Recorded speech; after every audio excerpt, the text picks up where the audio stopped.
My most humble pranams at the divine lotus feet of my very beloved and dearest Swami, Bhagawan Sri Sathya Sai Baba. I am truly grateful to be here in this beautiful country among family.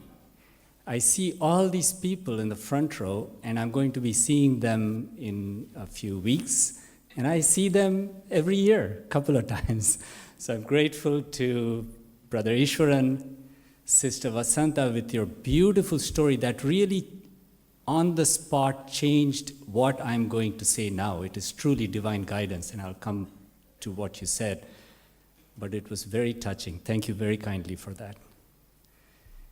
Brother Billy Fong, I am very grateful to you for giving me the opportunity to come here and participate in this satsang. Dr. Ravindran, you are, I shouldn't say like a father, then it means he's very old, but he is a brother. But thank you very kindly. And Dr. Vijay, thank you as well. Tehseen, Dr. Tehseen, thank you. And it was a pleasure seeing you. Dr. Paldal, pleasure seeing you again and learning a few things from you yesterday. And Suresh, it's beautiful to see you as well. And Professor Sabak, it's wonderful. It's just such a beautiful family. And as I said, we're going to see each other again in a few weeks. So I was initially going to be talking about a physician's perspective on healthcare. And Dr. Ravindran said that perfectly. Swami has condensed in his discourses. There are 20 discourses that have been put together in a beautiful book that you can access on satyasai.org. And this book on Sathya Sai Ideal Healthcare defines the principles upon which Swamis prescribes healthcare. So that's the divine prescription. And these are very simple 6 principles. This is what I was going to talk about, but I'll just briefly mention these 6 principles. The first is free healthcare. Healthcare is a right for each one of us, and it should be free. The second is state-of-the-art healthcare. Just because it is free doesn't mean I can cut corners and give you suboptimal healthcare. State-of-the-art healthcare. The third is compassionate healthcare. Healthcare that is delivered lovingly and with compassion. And I'll go on to why that is important. The fourth is comprehensive healthcare. And that means healthcare of the body, mind, and spirit, because these are intimately connected.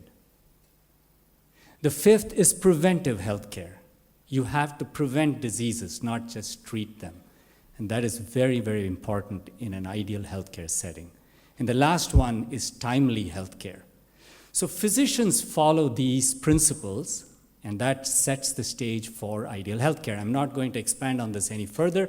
I will very humbly refer you to a blog that I have, which is idealhealthcare.net, and you can go there and read about these. But the duty of the physician to provide ideal health care will not deliver the health care that you seek, because you as a patient also have a responsibility. And that is important, and that's what Sister Vasanta talked about today, about faith and surrender. That's essential.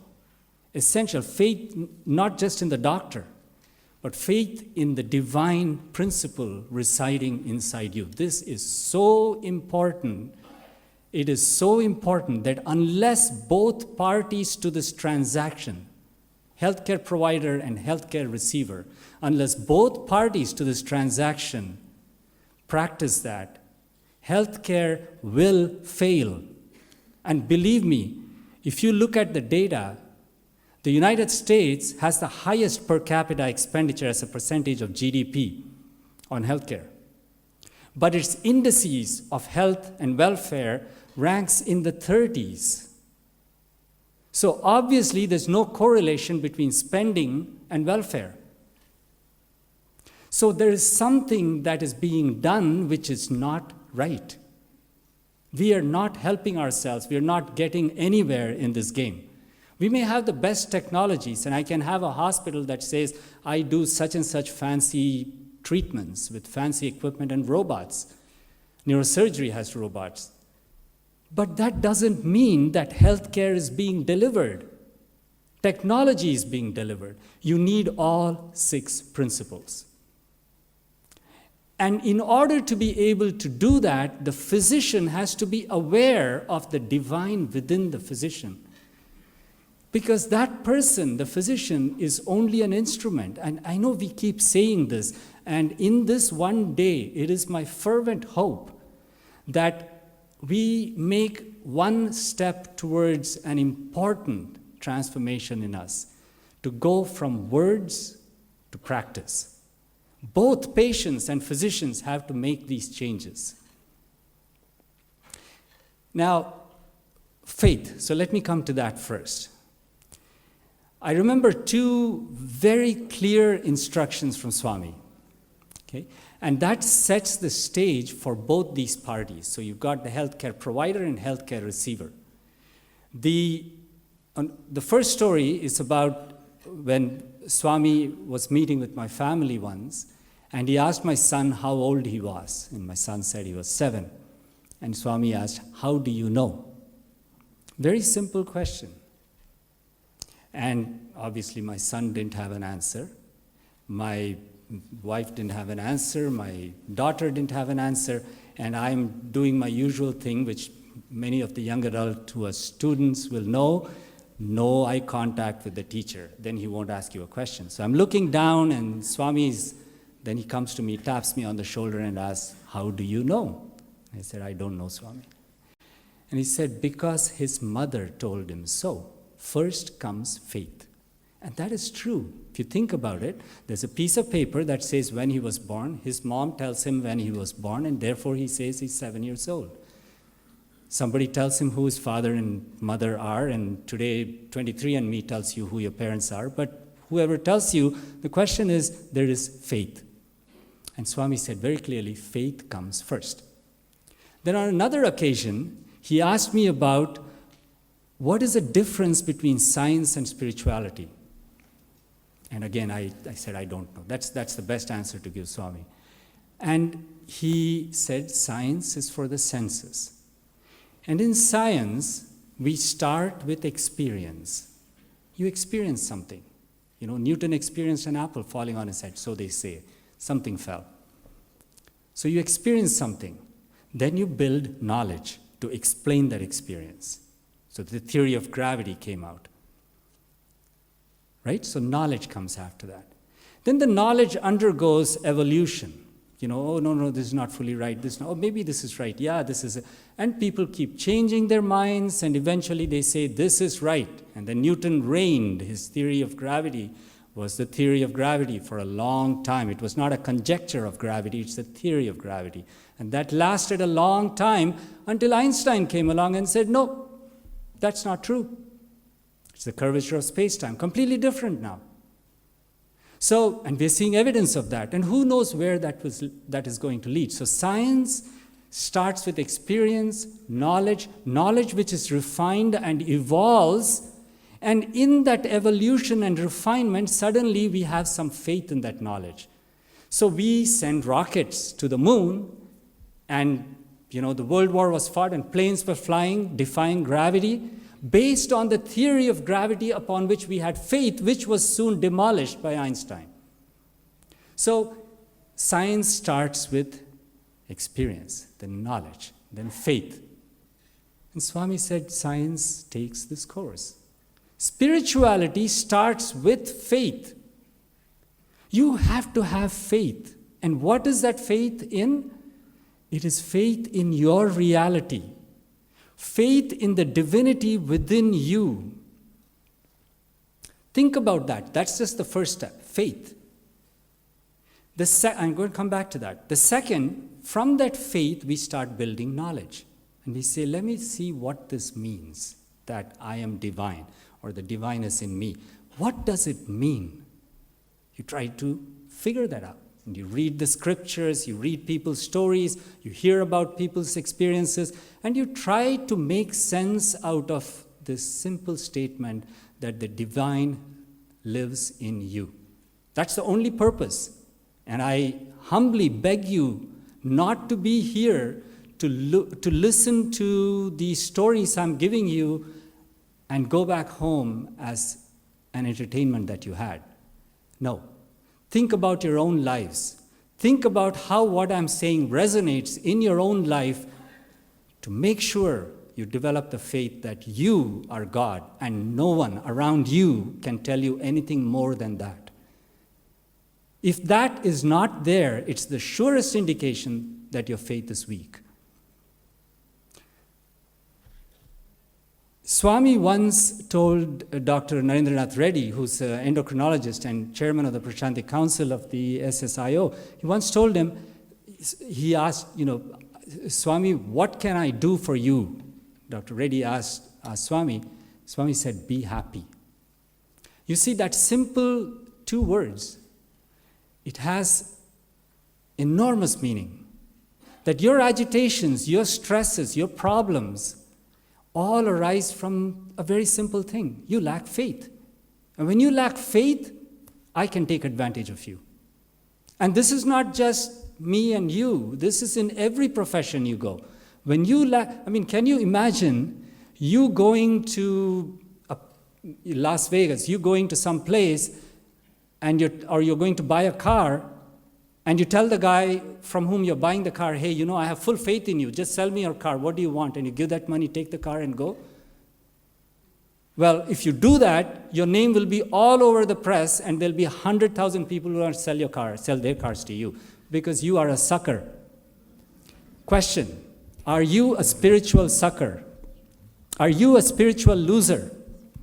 Can you afford not to believe in the divine within you? Can you go elsewhere to seek divinity? Obviously, the answer is no to all of these. So don't think about it. The answer is no. Faith is the basis, the foundation of the rest of your life. It begins here today. Keep that very clear in your mind. Yesterday, I had the fortune, the good fortune and the blessing to meet a wonderful person here. And this person was asking a question that Sister Vasanta asked in the beginning. Why me? There are things that are happening all around you. They're collapsing. Your life may be collapsing. The question that arises in your mind is, why me? And this beautiful soul, this lady, came out of that phase, just as Sister Vasanta did. And how did they come out? With the 2 simple words that Sister Vasanta said, faith and surrender.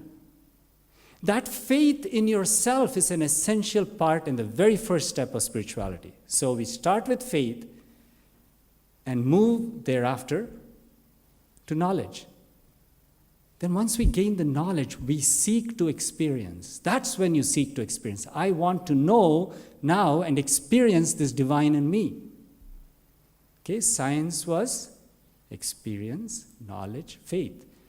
Spirituality, faith, knowledge, experience, and then, so you faith in the divine, knowledge of the divine, experience the divine, and there's one more step, being divine. And I hope before we leave this body, we all reach the 4th stage. So spirituality is a completely different route. Turns the world upside down, and that's what Swami did to me with this simple demonstration and talk about what is spirituality, how it differs from science. I went into that room as a scientist. I came out with a disparaging view of science, but an awakening of what spirituality is. So that is what drives, that is your engine. If you fail to fuel this engine, then you are going to not travel anywhere. You'll be just sitting there. And we often pray. We pray for so many things. We pray for, give me this, give me that, Swami, give me this, give me health, give me, my job for my kids, or marriage for my kids. You pray. You keep praying for so many. What should I invest in? Some people pray. Take a deep breath and look at yourself. You are not a beggar. You are divine. can't go to someone and beg to save you. So that view, if you do that, it means you don't believe, you don't have that faith. And when you don't have the faith, no matter what you do outside, it is not going to help you. And I don't mean any ill towards you. I hope all your lives are stress-free and happy. But the path to that happiness is not by ignoring that within you and instead seeking something outside. So believe in that you are God. And you know what the challenge is for you before you die? We're all going to die. And I don't want to mince words here. In our own profession, we see people dying all the time. Not because I'm a bad surgeon, but because that is the reality of life. In my profession, we say sometimes, the best outcomes in neurosurgery are either complete recovery or death, because you don't want to be in between. That's not the life you want. But that death is going to happen to us, and we don't know when. Steve Jobs said it beautifully in Stanford at commencement. Can you lower the gain on this, please? This feedback. Steve Jobs said it beautifully in the commencement address in Stanford, that he lives every day as if it were his last day. So how will you live your life today? I would urge you to do even a step more than that. Don't live this day as if it's your last day. Live this moment as if it's your last moment. Perhaps you won't walk out. Right? So there's so much for you left to do. Focus on that. To become that divine is your goal. Right? So start with faith. So where does purity, patience, and perseverance fit in all this? The patient and the doctor is here on my right-hand side. The patient is here. So there is an encounter. Good health and your welfare depends upon this interaction. Each party, if it eschews spirituality, the interaction will be naught. It's not going to result in anything fruitful. You may get a treatment, take an aspirin and call me tomorrow kind of doctor, or versions or variations of that, and I can give you some treatment. You'll come back tomorrow. The rate of readmissions of patients in hospitals is rising in every country. In the OECD countries, every country, the rate of readmissions in hospitals is increasing. Why? Hospitals are investing like crazy on equipment, on doctors, on training. So there is some measure that we have, and it's not being fulfilled. We are not reaching that. And part of the reason is this interaction between the patient and the doctor is not being realized, and its capacity to heal is being forgotten. In the pursuit of its capacity to treat, we forget its capacity to heal. You can treat all you want, but if you don't heal, the patient will come back to you. Of course, there are profits in that, and I'm not a socialist. But the pursuit of healing is more important than the pursuit of anything else. And that begins with purity, patience, and perseverance. Why? Because purity, and this is from Swami. By the way, what I am saying, just like what Dr. Ravindran said, these are Swami's words. What I am saying comes from those 20 discourses. Please, I urge you to read that beautiful compendium of those 20 discourses called Sathya's Ideal Healthcare. Again, it's in satyasai.org. But if you look at it, purity, just the first step, is a challenge. It is a challenge because without faith, we can't have purity. Why? Because purity involves 10 characteristics. This is from Swami's discourse in 1985, December. 10 characteristics. Okay? And I'm going to tell you these 10 characteristics. In your own mind, think about whether you are pure. Because if you're not pure, don't go to a doctor and say, treat me. You're going about it all wrong. look after yourself and your health, become pure. Step number 1. So what are these 10 characteristics of purity? You'll be surprised. It's a challenge. It's very difficult to be pure. Okay, so the first is related to where you live, the type of house you have. The things that hang in your walls. Is there an altar in the home? Do you pray? How is that home? How is that house? You don't want, in my mother tongue, there's a word called chatram, which is, you don't want to have a house. You want to have a home, not a house. So that's number 1 of purity, okay, where you live. Number 2 is who you live with. Your family or your friends, whoever you're living with, that's important. If you're living with company that detracts you from understanding this divinity, your goal is only one thing: understanding and experiencing and being divine. Understanding the divinity in you, experiencing the divinity in you, being divine, right? That's your goal. So, now you're going with this goal in mind, you're walking along the road of life, and you want to see, am I interacting in a way by which these goals are fulfilled? So you see, if you're with people that detract you from this reality, then that's not satsang. Be it your family, be it your brother, be it your sister, be it your friend. Anybody. The relationship is not important. But whether they aid in this goal is important. So that makes it pure, right? Who you're with. So number 1 was where you live. Second is who you live with. 3, what you eat. So purity involves the food that you intake. And that's very important. Food is not just what you eat. And Swami talks about this in a discourse. It is what you intake. It's the difference between what you eat and what you intake. What you intake is in all of your senses, 5 senses, everything you intake. The music you listen, what you see, right? What you taste is the food part. What you feel, everything has to be sattvic. Everything has to be good. So your intake, that's important. The second part of it is not just what you eat and you intake, but what you drink is also important. So for you to be pure, that is important. It's not just, we say, don't drink alcohol. Why? You ask yourself, I am a scientist, and I do question, why?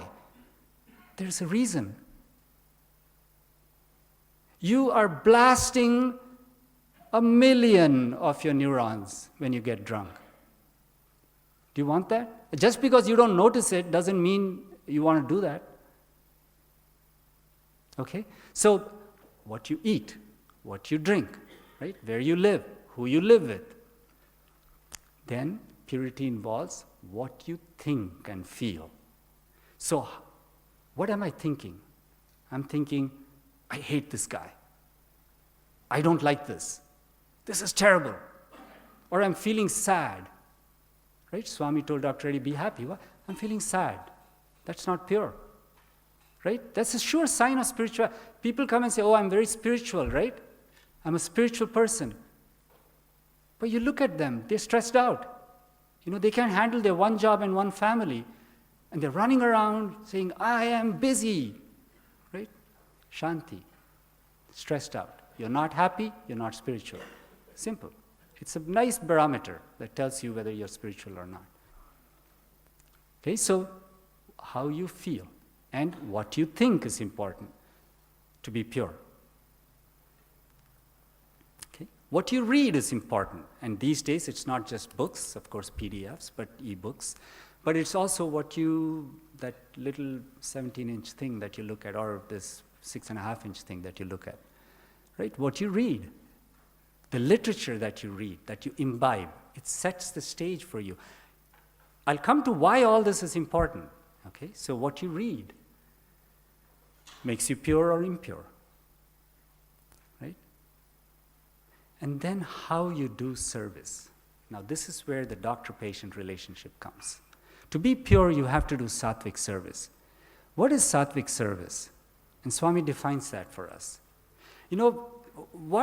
Each one of us is so truly, truly, truly blessed. to have the association with Satya Sai Baba. Why?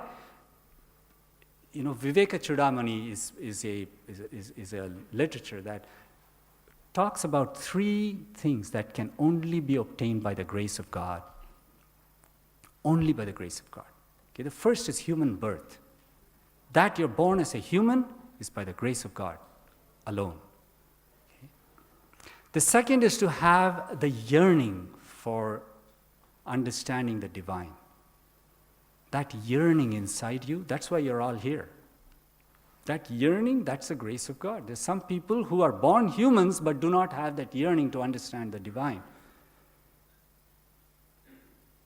Okay, so that's the second one. And the third is to have a guru, somebody who guides you in your goal to understand the divine inside you.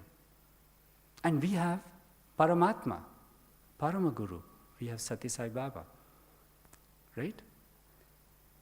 Once his body is gone doesn't mean it's finished. You are there. You are the... we often talk about why Swami came to earth. And we say he came here, he was an avatar from time to time when there is problems. I'm completely paraphrasing the Bhagavad Gita, but from time to time when you have problems, he comes down as an avatar, right? But we never talk about why he left his body, do we? Do we say from time to time I leave my body when blah, blah, blah happens? No, we don't even think about that. But there is a reason he left the body. To me, it is to enable you to focus on the divine inside you. Leave the outside, go inward inside you. The solitude is never solitude if you're in communion with the divine. Can you do that while you're working? Can you do that while you're driving? You all know about Brother Lawrence. He's a Carmelite monk. And he writes these letters, and one of the letters, he works as a cook in a kitchen.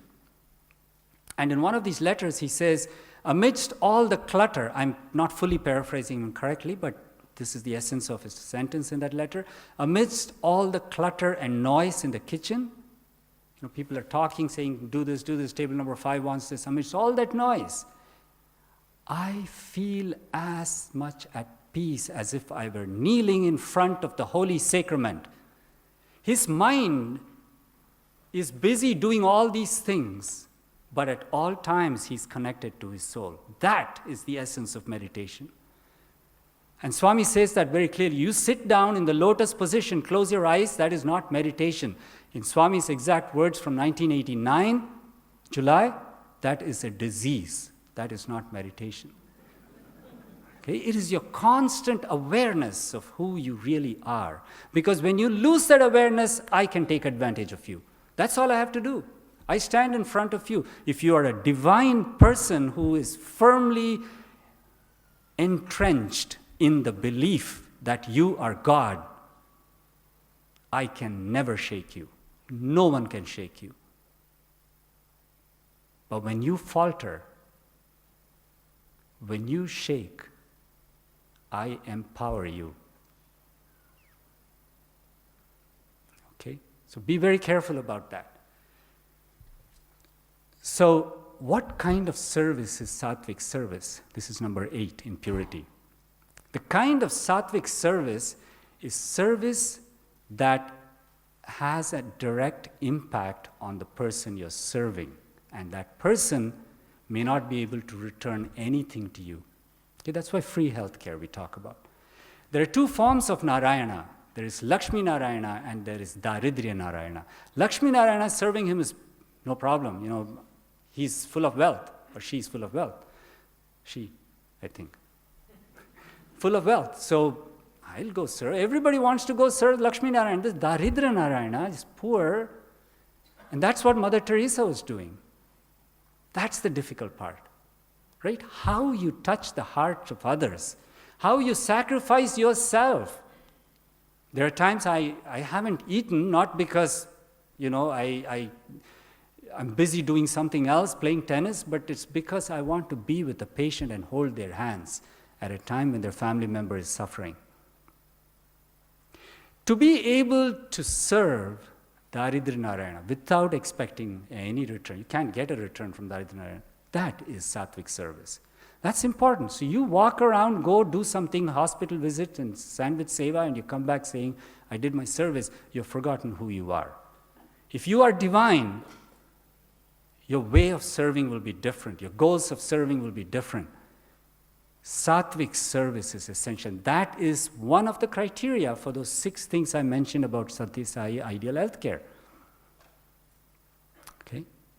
The 9th one is sadhana. We all need to do that of one sort or another. And the 10th one, which is critical, is our occupation. It should be pure. That means that you serve the direct person you come in contact with, you serve the community you're in, and you serve your profession.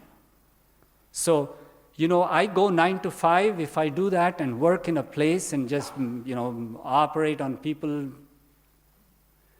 15 minutes, okay. You hit the 1, so it looked like 5 minutes to me, 15 minutes. See, that distracted me, so 2 minutes extra. So when you look at how you impact upon the patient, the sattvic service, patient's life, how you impact upon your occupation, so things that you do for your profession, that's important too. That's part of being pure. So you can see purity has a lot of criteria, not just for the doctor, also for the patient. In the way the patient, you as a patient, how do you interact with the doctor? How do you interact with your healthcare system? And how do you take care of your own health?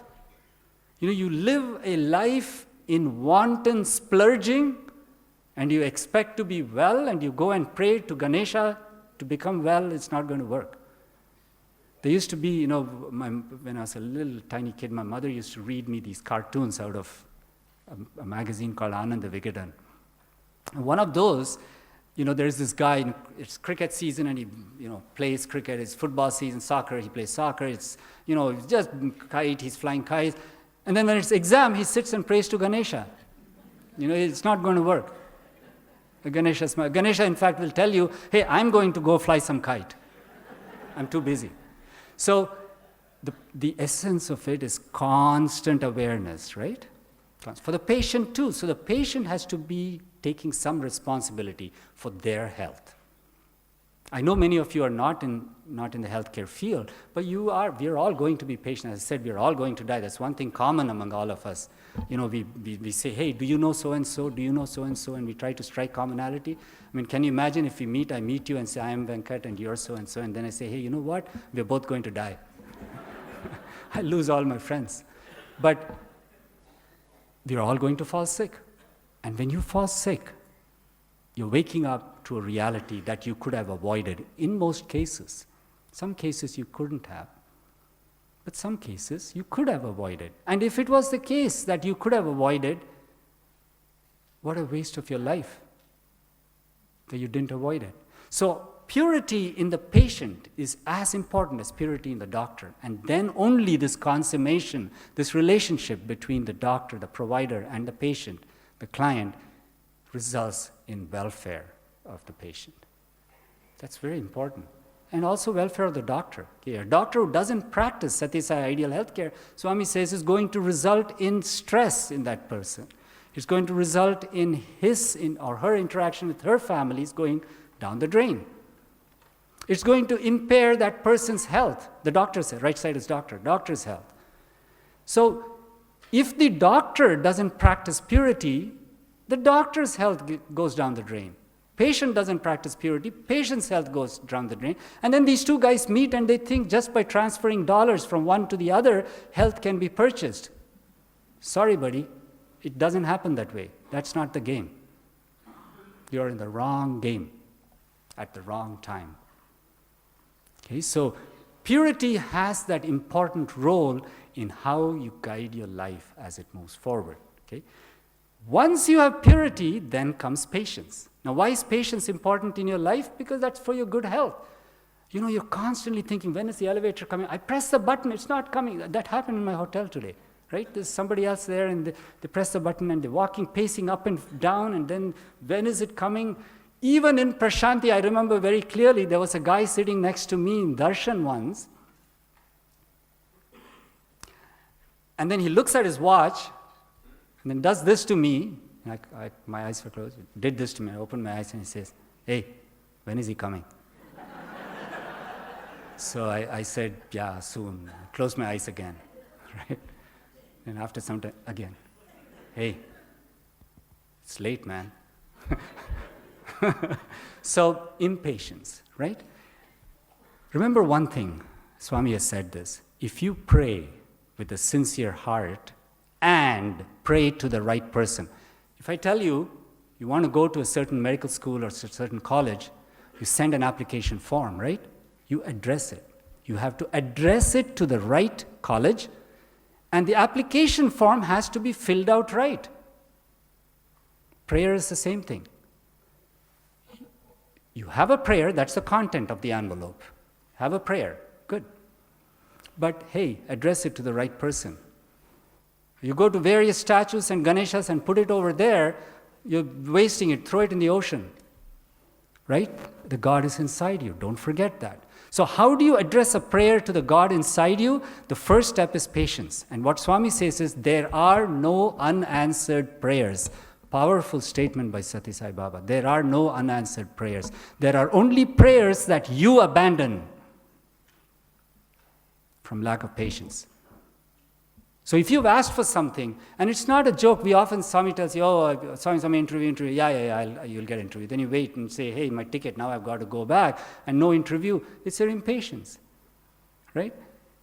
The key thing is patience. So once you have developed purity, then develop patience. The last one is perseverance. I've got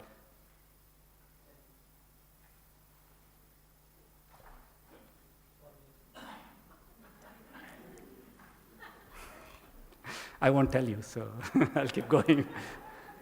The last thing is perseverance. Perseverance in what? Think about it.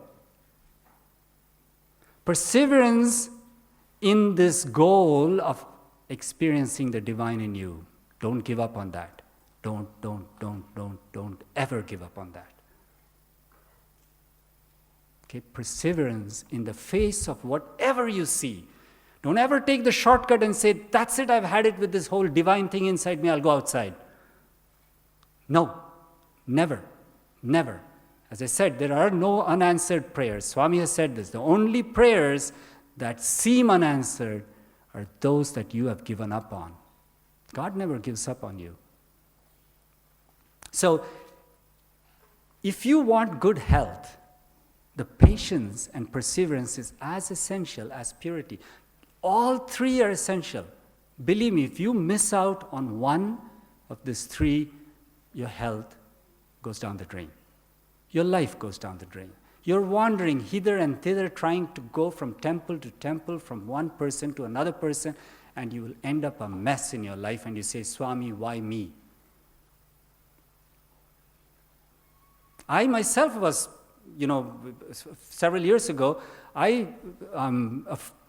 friend of my sister was Phyllis Crystal, and she knew, there was somebody who knew an astrologer in Bombay, and this guy would, he'd look at your shadow and make some measurements and come out with these leaves that will have writings on it with some ancient script, and it'll say what your future and past and present is. So I went to that guy, and he did my measurements in his house. I asked, where is this fellow? And Phyllis's instruction, she wrote a letter of introduction. I went there, and the guy took my measurements, brought out some leaves, and started reading. And I said, "Can I look at the leaves?" And I looked at it. It's a script I couldn't follow.